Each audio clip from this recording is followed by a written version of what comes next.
बात हो जाएगी। काश ऐसा होता तो एक बुद्ध ने सारी पृथ्वी को मुक्त कर दिया होता।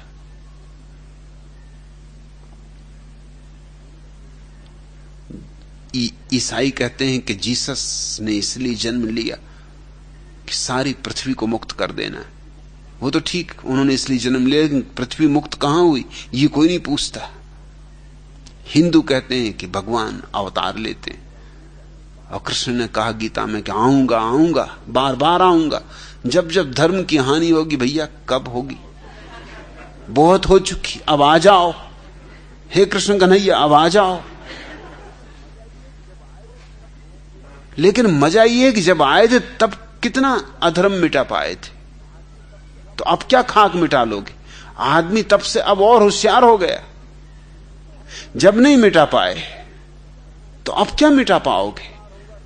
कहते तो हो कि जब अंधकार होगा तो आऊंगा, जब पाप बढ़ जाएगा तो आऊंगा, साधुओं की रक्षा के लिए आऊंगा।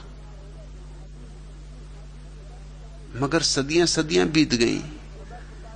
साधु, सच्चे साधु सदा सताए गए, झूठे साधु सदा पूजे गए, और नहीं तुम आए। और आते भी तो क्या करते, जब आए थे तब क्या कर लिया था। और ऐसा नहीं कि तुमने चेष्टा ना की हो, वो मैं ना कहूंगा,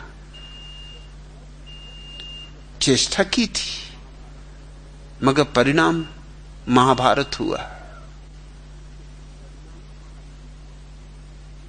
परिणाम महायुद्ध हुआ, जिसमें भारत की रीढ़ टूट गई।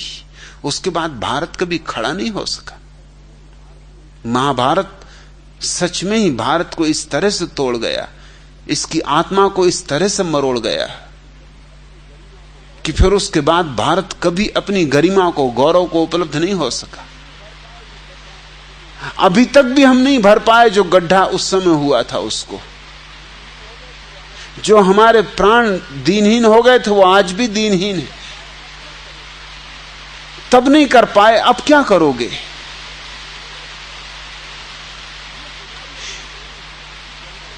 ये हमारी आशाएं हैं जो हमने शास्त्रों में प्रक्षिप्त कर दी। ये हमारी आशा है कि भगवान आएंगे और सब दुखों से मुक्त करा देंगे। ये भी तरकीब है तुम्हारे दुखी बने रहने की कि हम क्या करें, भगवान आते नहीं, आए तो दुख से छुटकारा हो।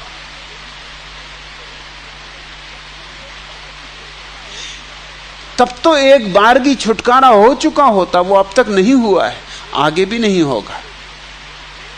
एक बात तो समझ ही लो, तुम गांठ बांध लो, प्राणों पे खोद कर रख लो, भूलना मत कि तुम्हारे बिना सहयोग के स्वयं परमात्मा भी कुछ नहीं कर सकता है। सब आशीष व्यर्थ चले जाएंगे। तुमने अगर आंख बंद करने की जिद कर रखी है तो उगता रहे सूरज, आते रहे चांद तारे, क्या करेंगे बेचारे। सूरज द्वार पे दस्तक भी देता रहे तो भी तुम कानों में शीशा पिघला के बैठे हुए हो, तुम सुनते नहीं।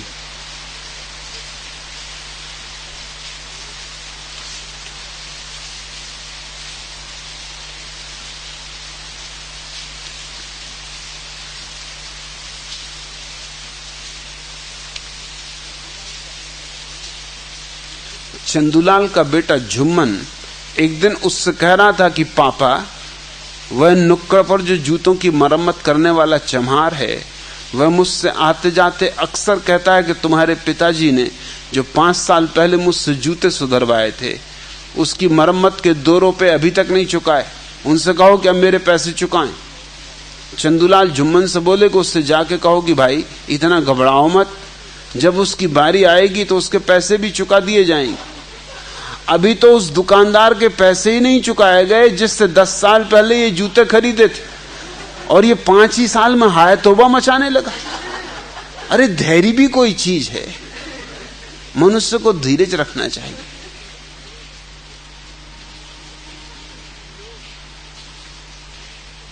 लोग अपनी भूल को तो देखते ही नहीं, दूसरे में भूल बताने को तत्पर हो जाते कि 5 ही साल में हाय तौबा मचाने लगा। धीरज तो नाम मात्र को नहीं, धैर्य तो दुनिया से उठ गया। अरे आएगा जब तेरा समय। पहले जूते वाले के पैसे तो चुक जाने दे, वो 10 साल हो गए, तब फिर देखा जाएगा। सुधराई के जूते तो पैसे तो फिर बाद में ही चुकेंगे ना, पहले तो जूते के पैसे चुकने चाहिए। अपनी तो कोई भूल देखता ही नहीं। और ये प्रार्थनाएं हमने अपने लिए तरकीबें बना ली। हम भी सोचते हैं भगवान का अवतरण होगा, ईसा आएंगे, बुद्ध आएंगे, महावीर आएंगे और हमें मुक्ति दिला देंगे। आज से कोई 15 साल पहले की बात है, या ज्यादा साल हो गए होंगे, 16-17 हो गए होंगे। मैं पहली दफा बंबई बोलने आया था महावीर जयंती पर। मुझसे पहले श्री चिमनलाल चकूभाई शाह बोले और उन्होंने एक बात कही कि भगवान महावीर का जन्म मनुष्य जाति के कल्याण के लिए हुआ था। मैं उनके बाद बोला, मुझे तो उनका तब तक कोई परिचय नहीं था और वो पहली और आखिरी मुलाकात हो गई। मेरे लिए तो बात वहां समाप्त हो गई, मगर उनके लिए अभी भी समाप्त नहीं हुई। इन 16-17 सालों में जितना नुकसान मुझे वो पहुंचा सकते हैं, उन्होंने हर तरह पहुंचाने की कोशिश की। जितना मेरे खिलाफ प्रचार कर सकते हैं, हर तरह उन्होंने करने की कोशिश की। एक गांठ बांध ली दुश्मनी की, और दुश्मनी की गांठ बांधने का कारण क्या था? ये छोटी सी बात थी। मैं तो उन्हें जानता नहीं था, मैं बंबई ही पहली दफा आया था। मैंने इतना ही निवेदन किया कि यह धारणा महावीर के संबंध में सच्ची नहीं। ये तो हमारी आकांक्षा को महावीर पर थोपना है। महावीर ने तो कहीं भी नहीं कहा है कि मैं तुम्हारे कल्याण के लिए जन्म ले रहा हूं, कहीं भी नहीं कहा है। महावीर ऐसी गलत बात कह ही नहीं सकते।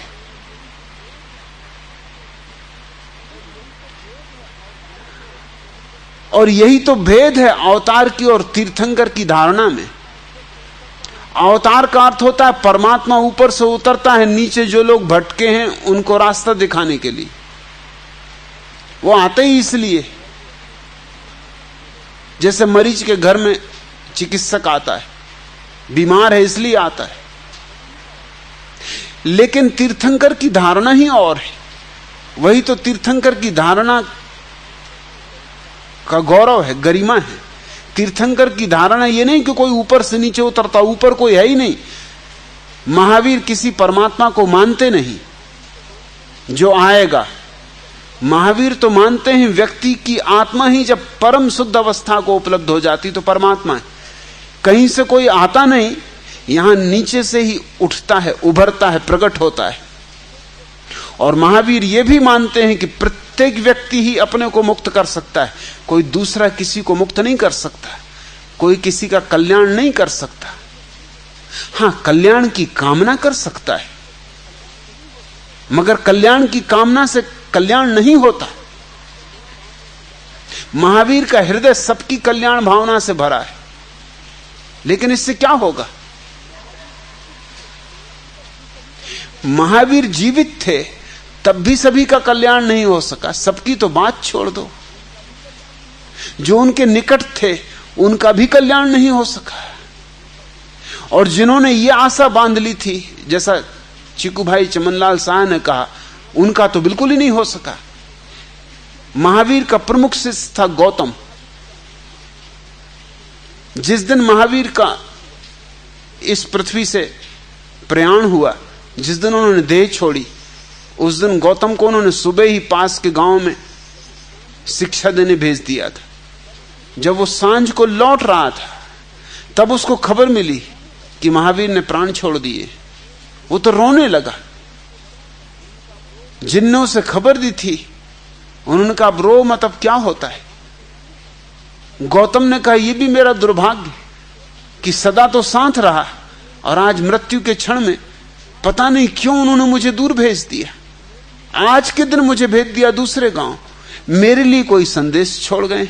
जाते वक्त मेरी याद की थी उन्होंने, तो उन्होंने कहा जरूर याद की थी और संदेश भी छोड़ गए, और वो संदेश बड़ा कीमती है।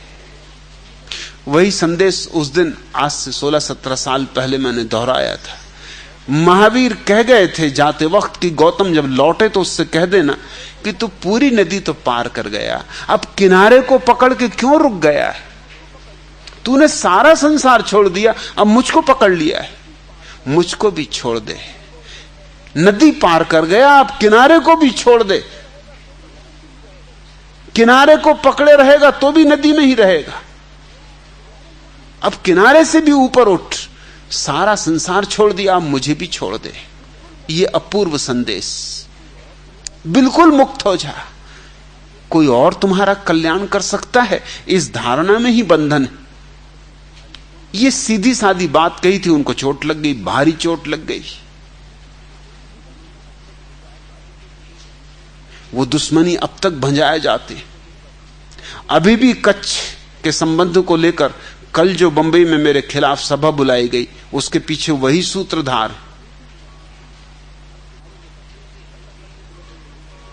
अब सारे कच्छियों को इकट्ठा करने में लगे हैं वो, कहीं मैं कच्छ न चला जाऊं, नहीं तो कच्छ का कल्याण हो जाएगा। अब मैं सोचता हूं पूना का तो काफी अकल्याण कर चुका, अब कच्छ का भी तो कुछ करूं कि कच्छ का कोई अकल्याण करेगा ही नहीं, कि कच्छ बेचारा यूं ही पड़ा रहेगा। अब उनको एकदम प्राणों में पीड़ा पड़ी हुई कि कहीं कच्छ का कोई अकल्याण ना हो जाए। जवाब तो नहीं दे सके, क्योंकि जो मैंने कहा था वो सीधी साफ बात है। मगर हम सबके भीतर ये आकांक्षा होती कि कोई हमारा कल्याण कर दे। ये बड़े मजे की बात है। तुम तो गंदगी फैलाओ और कोई आके सफाई करे। मगर अगर तुम गंदगी फैलाने में कुशल हो तो वो सफा कर भी ना पाएगा, तुम फिर गंदगी फैला दोगे। तुम्हारी कुशलता कहां जाएगी? गंदगी तो साफ कर भी देगा, मगर तुम्हारी कुशलता का क्या होगा? तुम फिर गंदगी फैला लोगे। तुमने अगर जीवन को गलत ढांचे में ढाला हुआ है तो कोई तुम्हें ठोंक पीट के ठीक ठाक कर दे, वो जा भी नहीं पाएगा कि तुम फिर अपने ढांचे पे आ जाओगे। तुम्हें जबरदस्ती कोई मुक्त नहीं कर सकता है। ऋषि ठीक कहते हैं, सर्वे भवन्तु सुखिना, सब सुखी हों। बड़े प्यारे लोग रहे होंगे, तुम्हारे सुख के लिए कामना की है। सर्वे संतु निरामया, और सब स्वास्थ्य को उपलब्ध हो जाएं। स्वास्थ्य का अर्थ सिर्फ निरोग ही नहीं होता, स्वास्थ्य का गहरा अर्थ है। उसका ऊपरी अर्थ है कि तुम्हारा शरीर स्वस्थ हो, निरोग हो, लेकिन उसका भीतरी अर्थ है निरामय। उसका भीतरी अर्थ है कि तुम स्वयं में स्थित हो जाओ। हमारा शब्द स्वास्थ्य बड़ा बहुमूल्य है। शरीर के लिए उसका अर्थ होता है शरीर की जो प्रकृति है, शरीर का जो धर्म है, उसमें स्थिर हो जाए शरीर। जब शरीर अपनी प्रकृति से च्युत हो जाता है तो दुख भोगता है। जब शरीर अपनी प्रकृति में ठहर जाता है तो सुख भोगता है। प्रकृति में ठहर जाने में सुख है, प्रकृति से हट जाने में विकृति है, दुख है। ये जो विराट विश्व है, इसके साथ एक तल्लीनता सध जाए तो सुख है, इसके साथ टूट हो जाए तो दुख है। और ऐसी ही बात भीतर के जगत के संबंध में भी सच है। और तब स्वास्थ्य के बड़े गहरे अर्थ प्रकट होते हैं। दुनिया की किसी भाषा में स्वास्थ्य का वैसा गहरा अर्थ नहीं। स्वयं में स्थित हो जाना। जब तुम अपनी आत्मा में ठहर जाते हो तब निरामय हुए। अब सब रोग गए, असली